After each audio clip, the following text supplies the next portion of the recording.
करगिल का चुनाव भारतीय जनता पार्टी का वोट बैंक पिछले से 5 गुना बढ़ा है। हमने वहां केवल 16 सीटों पर चुनाव लड़ा। जनता ने खुलकर आशीर्वाद दिया है और भारतीय जनता पार्टी पिछली बार 1 सीट पर जीती थी, इस बार 2 सीट पर जीती। करगिल में हमारा वोट बैंक भी बढ़ा है, हमारी सीटें भी बढ़ी हैं, लेकिन भ्रम पैदा किया जा रहा है। जो लोग कल तक अलग अलग लड़ते थे, एनसी, पीडीपी और कांग्रेस, उन्होंने मिलकर गठबंधन बनाया क्योंकि उन्हें डर लग रहा था कि कारगिल की जनता उन्हें निपटा ना दे। लेकिन कारगिल की जनता ने भारतीय जनता पार्टी को खुलकर आशीर्वाद दिया।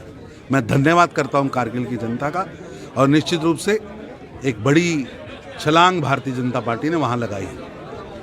लीडर्स की जो है वो डरी हुई है, इसलिए इलेक्शंस जम्मू कश्मीर के बीच में नहीं करवाए जा रहे। इलेक्शन अपने समय पर हो रहे हैं। लगभग कई दशक हो गए परिसमन हुए।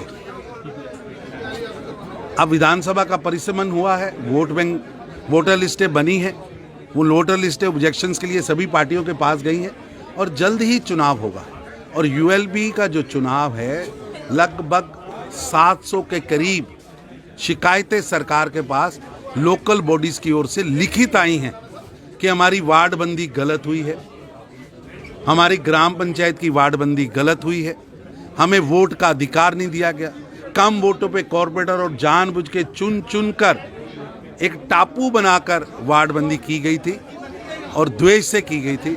आज उस वार्ड बंदी को ठीक करने के लिए ठीक करना चाहिए, मेरी ऐसे सरकार से निवेदन है। और समय पर चुनाव होगा, और चुनाव में जिस तरह पहले डीडीसी, बीडीसी और पंचायत इलेक्शन में गुपकार गठबंधन हारा था, उसी तरह हारेगा। सर, देश में एजेंसीज का गलत इस्तेमाल किया जा रहा है, ऐसा कहना है लीडर्स का। वहीं आज एनफोर्समेंट डायरेक्टरेट की एक रेड लाल सिंह के घर में भी चल रही है। भ्रष्टाचारियों को सहन नहीं करेंगे, इस कमिटमेंट के साथ भारतीय जनता पार्टी सरकार में आई थी और किसी भी भ्रष्टाचारी को सहन नहीं किया जाएगा। ईडी इंडिपेंडेंट एजेंसी है और वो अपनी सूचनाओं के आधार पर कार्रवाई कर रही है, और पूरे देश के अंदर इस बात की खुशी है कि भारतीय जनता पार्टी की सरकार ना भ्रष्टाचारी के आगे झुकी है ना झुकेगी। आज वाले कार्यक्रम के लिए यहाँ पे किस तरह से आज भारतीय जनता पार्टी जम्मू कश्मीर ने प्रदेश अध्यक्ष रविंदर राणा जी की लीडरशिप में हर बूथ पर जन संवाद करने की योजना बनाई है, क्योंकि प्रधानमंत्री नरेंद्र मोदी जी के नेतृत्व में जम्मू कश्मीर बहुत तेजी से आगे बढ़ा। जो जम्मू कश्मीर एक टेररिज्म कैपिटल के नाते बदनाम किया गया था, आज वो जम्मू कश्मीर टूरिज्म कैपिटल बन के सामने आया।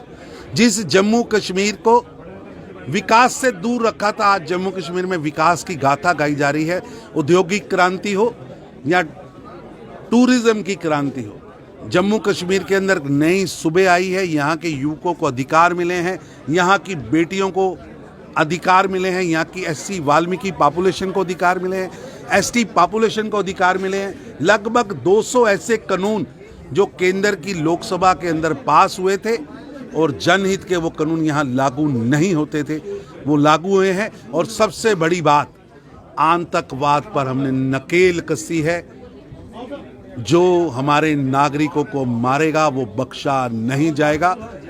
इस नीति के आधार पर काम किया है और जिस पर आज जम्मू कश्मीर एक शांति वाला प्रदेश बना। तो इस वक्त आप तरुण चुग को सुन रहे थे और एक बार फिर से उन्होंने जो है वो निशाना साधा है और उन्होंने यह कहा है कि अगर कोई भी जो है दुरुपयोग करेगा या फिर नागरिकों पर अत्याचार करेगा तो उस पर जो है सुरक्षा बल पूरी तरह से कार्रवाई करेंगे।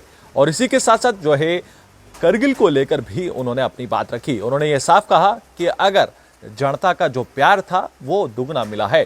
और एक बार फिर से जिस तरह से अटकलें ये लगाई जा रही थी कि जम्मू कश्मीर के अंदर चुनावों को लेकर जिस तरह से सवाल उठाए जा रहे थे, और उन्होंने ये कहा है कि समय सीमा के अनुसार जो है वो जम्मू कश्मीर के अंदर जो है वो इलेक्शन कमीशन के अनुसार ही चुनाव होंगे।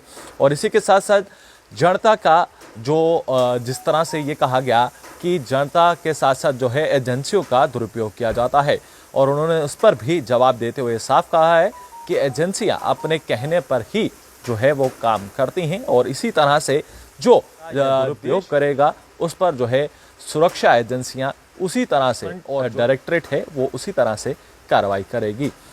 वीडियो जर्नलिस्ट दीपक जी के साथ गुलिस्तान न्यूज़ से नमस्कार।